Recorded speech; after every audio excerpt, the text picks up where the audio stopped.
I don't know if you've heard the one about the two pastors. Some of the Alpha might know it. But the two pastors that are walking on a Saturday morning outside of their town where they were, and they're walking next to the highway. And while they're walking, this red convertible comes zooming by, creaming, just really going really fast with people in the car who've got their blonde hair just flying in the wind. And as they come up on the car, the evangelical pastor turns around with a sign that says, "Warning, the end is near." And these guys come by and they go, "You religious freaks." And then they keep going by, and about a minute later, there's screeching of tires, sound of a crash, and smoke coming up. And the other minister, the priest, turns to the other guy and says, "You think the sign should just say bridge out?"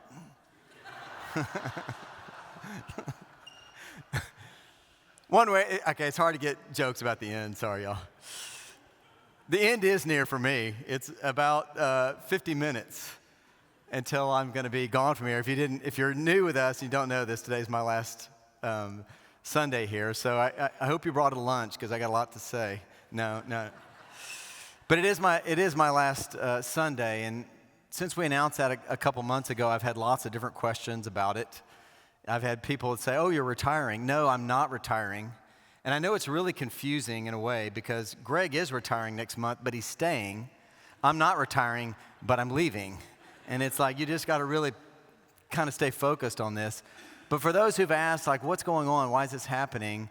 This is about more than 5 months ago, 6 months ago, I really felt called to spend time in prayer about what God wants from me in ministry and what I'm doing. And I spent 5 months praying about that, really listening, really thinking, really working on this, and really felt like at the end of the day, God was saying that my time here was done. So that's how we've gotten here today. But at the same time, I didn't really hear what's next.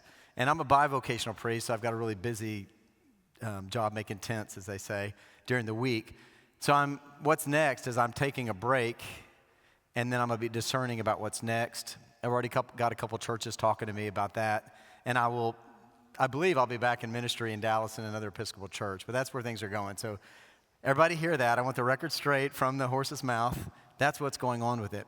But it is my last sermon, so initially I titled today's sermon, Last Sermon, and I thought I would do what a lot of folks do in the academia world of doing last lecture. And in the last couple months, one of our parishioners, Dean Paul Rogers, when I was in law school, he was the dean of the law school over at SMU. I got to hear his last lecture from a couple months ago, and it was great because he's got like 45 years of material, and it was really, really funny and all this. I don't have 45 years of material. I've got 9.5, and it's not all funny. So I decided, luckily I was saved because when I looked at the assigned readings for today, the epistle lesson that we heard a minute ago is one of my top 3 favorite epistles that are out there. And so I'm going to focus on that, and I'm going to maybe add a little bit of last lecture flavor at the very end of it. But that's where I want to go. So I want to talk about Galatians 5, verses 1, 13 to 25 that we read a minute ago. And before we start kind of digging down on that passage for a minute, I just want to remind you of some context for Paul's letter to the Galatians. So this is a region where Paul has founded churches and done all this stuff.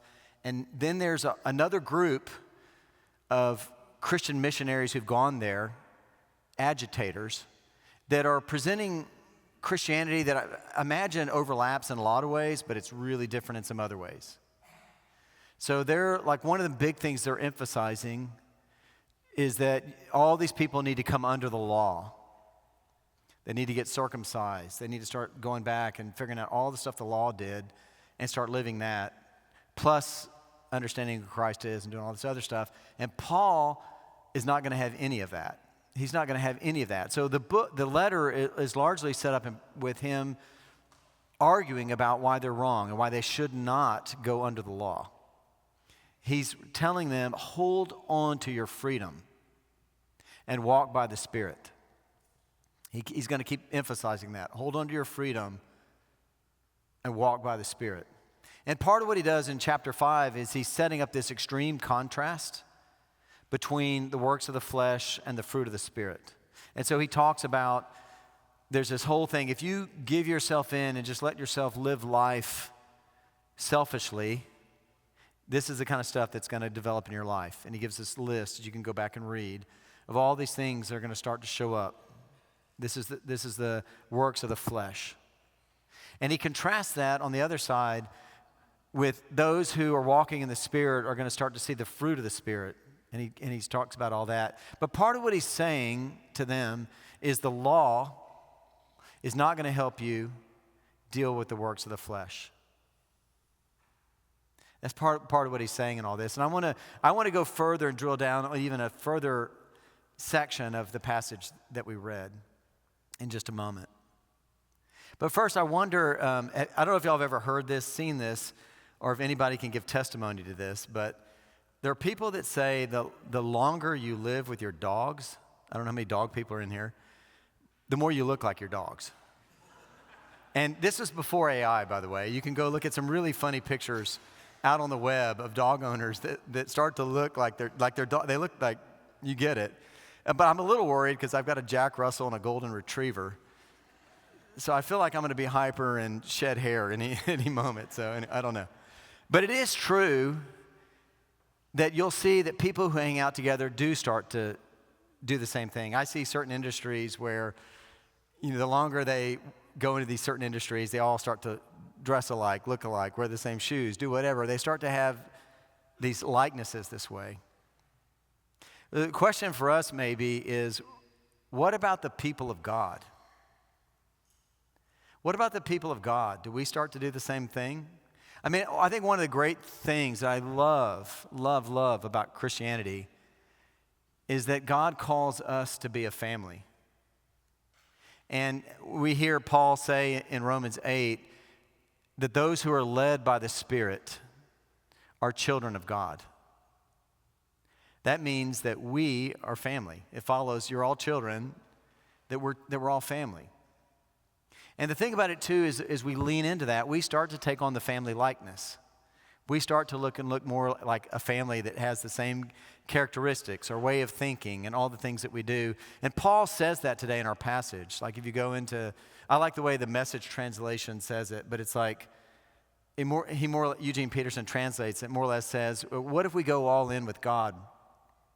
And he says, God will start to give you gifts that will be like fruit growing in an orchard. And then we know from our reading that we start to think about what that looks like. That fruit of the Spirit that he talks about are these incredible things: love, joy, peace, patience, kindness, goodness, gentleness, faithfulness, and self-control. Love, joy, peace, patience, kindness, goodness, gentleness, faithfulness, and self-control. And as we let the Spirit lead us, more of that fruit is in our lives. And I don't think it should be a surprise to us when we look at that list that love is the first thing on the list. Because we know from we're in 1 John 4 where it talks about how God is love. And then we got in our reading today as well as in the Gospels that Jesus is saying, hey, if you want to take all that law that went before, it comes down to this: love God with everything and love your neighbor as yourself. All about that. And Jesus, for his part, in his public ministry, he models love in everything he does.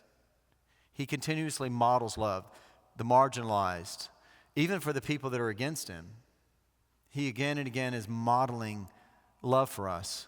So I don't think it's a surprise that when Paul lists out the fruit of the Spirit, love is the first thing. I like the way there's one theologian that says when you look at this list, it's a list of godlike qualities that make us look more like him. And these things are gorgeous. This is beautiful, beautiful stuff. And for me, I think about when I look at, and I just stop and think and look at that list and kind of meditate on it, it's like, who doesn't want more of that? I mean, I would love it if somebody said, hey, have you seen Bob Johnston lately? Have you noticed how he's got more love, joy, peace, patience, kindness, goodness, gentleness, self-control in him? Wow, what's going on with Bob? How do we do that? How do we get more of that in our lives? And Paul today in our passage, I think, is talking about it. He's talking about hold on to your freedom and let the Spirit animate you. Hold on to your freedom and let the Spirit animate you. And I think there's a couple things for us to really think about and meditate on some of the stuff that goes with that. One is, we're not the ones that grow the fruit. God is the gardener. The Spirit grows it in us. But along with that, our job is to cooperate. And what does that look like? I think it means being open to the Spirit. It means there are lots of ways to say it. Being filled by the Spirit, walking in the Spirit, asking God to lead us, surrendering, all the different ways we might do it. Discernment about where we're going next. All these different kinds of things are about allowing God's Spirit to work in us. Or the moments when we cannot forgive the person who's done something so bad, but we ask God to help us forgive. All these ways we let the Spirit animate us, direct us, guide us, strengthen us. All of that is how we let God work in us to grow that fruit. And the thing about it is, it's also not something that we do for us. It's not meant to be we can grow this fruit and then walk around and hey, look at my fruit. It's more of like, it's also meant to be for our community, and it's meant to be a blessing for others. I think that when the church is working right, people see it. They see the fruit. It's attractive.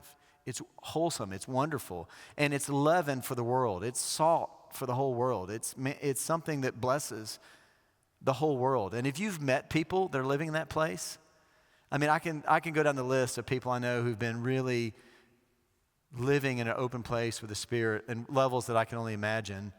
And they're so attractive. You just want to be around them. You want to hear what they have to say and all this, and it's amazing. I want to give an example of one person that I think about like that from my childhood. And I know that some of the people in the room, it's a given I got at least one person in the room since my twin brother's here, but who grew up on this. But parents of a different age would know this too. But I'm going to go back to Mr. Rogers' Neighborhood for a minute. And those who are too young, go look it up, but it's a great deal. But Mr. Rogers' Neighborhood was a children's show that was on TV for like almost 30 years or something. And a lot of people know, I think the documentary is still out on Netflix, but Fred Rogers was an ordained minister. And you can feel a lot of that come out in his show. But the story I want to tell is not told by him directly. It's told by one of the cast members. So there was a cast member named Franco Clemens who was on the show Police Officer Clemens.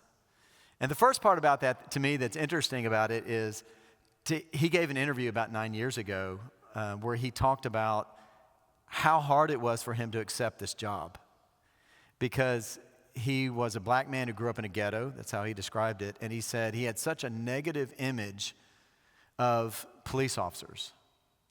He said his image was of police officers who would sick dogs on people in his neighborhood, or images he had of water cannons being used on people that were really being peaceful and all this stuff. And he had all these negative imagery. And he said to picture himself being the police officer in Mr. Rogers' Neighborhood, where there's a lot of crime, by the way. No, sorry. But he eventually accepted, and he goes on to be Officer Clemens for more than 25 years. He's the first black actor to have a permanent role on a children's TV show. And he talks about all of that. But then they asked him in the interview, what was the most significant show out of the 25 plus years that you were on it? And he tells the story from one episode they did in the summer of 1969. And if you watch the documentary, you'll get the backstory on it. So I'm going to add to his interview just a little bit. But it was in the summer of 69 in the South somewhere where a black family had gone swimming in a pool somewhere in the South. And it had caused an uproar and protests and violence and whatever else it is. And the next week, Mr. Rogers put into the script for them to put out a children's pool, like one of those plastic little children's pools. And it was hot summer, and so he's already taken off his shoes once, if you know the show, and switched them. Now he takes his shoes off, and he rolls up his pants, and takes off his socks, and he put his neon white feet and legs into the pool, and he's sitting there. And then Officer Clemens comes around on his patrol, and Mr. Rogers said to him, "It's so hot. Why don't you take off your shoes and put your feet in?" And so Officer Clemens does this. He takes off his shoes and his socks and rolls up his pants, and he puts his feet into the tub, sitting on two chairs with two friends talking, with everybody in the audience seeing brown-skinned legs and the neon white legs side by side, these two friends talk. That's fruit. That's fruit. That's beautiful fruit. And I want to, I think this flows out of the passage that we just read, but maybe this is a last lecture moment a little bit as well. But if you haven't heard anything I've said for 9.5 years, if you remember nothing I've said in 9.5 years, the one thing I would want you to hear, which I think does come out of this passage in a way, is that you are the beloved of God. That God loves you. If you heard nothing else I've ever said, that God loves you and you're the beloved. And I think it matters with this passage too, because I think when we hold on to and cling to that we're the beloved is our identity. Over and against the world, by the way, that wants you to, when we look for what our identity is, we want to say, it's what I do, it's what I have, it's what people say about me. But the real depth of the Christian message is that our identity is the beloved. And when we live from that place, I think it's a lot easier to ask God to come and lead me and guide me, to let His Spirit reign in us, to ask His Spirit to animate us from that place. We are the beloved of God. The question is, do we hear it? Do we take it on board? I'm going to finish the second part of the story about Franco Clemens because he went on to tell in this interview that like every single show that Mr. Rogers did, he always ended it the same way.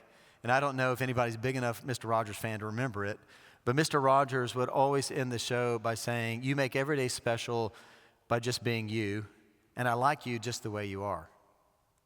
And when he said it that day, Mr. Rogers was looking at Franco Clemens, and so as soon as the show was over, Franco Clemens went up to him immediately and said, were you speaking to me today? And Fred Rogers said to him, I've been speaking to you for years, but today you heard me. And he said that made him feel so blessed as a human, and it was one of the most meaningful moments that he ever had.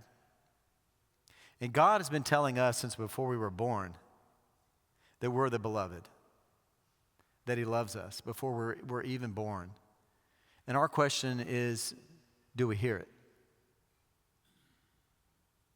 I want to end with a prayer, but I'm going to say something about it first. It has been such a joy and privilege to be in this place, to walk with, I'm so grateful for you to have walked with you on this journey together as we seek to grow and live out the gospel and do the things we're meant to do. It's been such a joy to be with the clergy staff I've had, to be with the whole staff and team and music and AV and all the people you don't always see behind the scenes that make everything happen. The volunteers with Melanie and all the first-rate people that we have that just make everything happen with love and joy.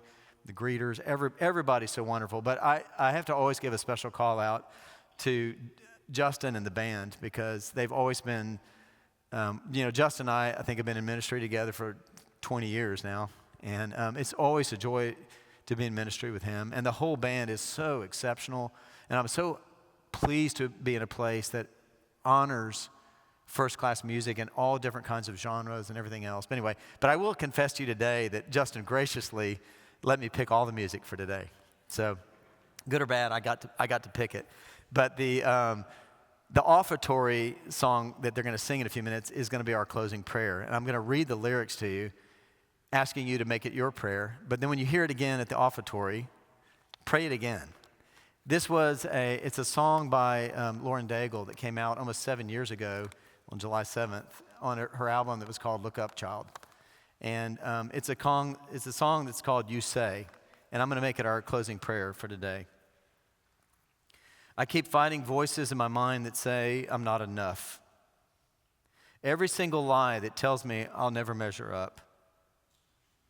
Am I more than just the sum of every high and every low? Remind me once again just who I am because I need to know. You say I'm loved when I can't feel a thing.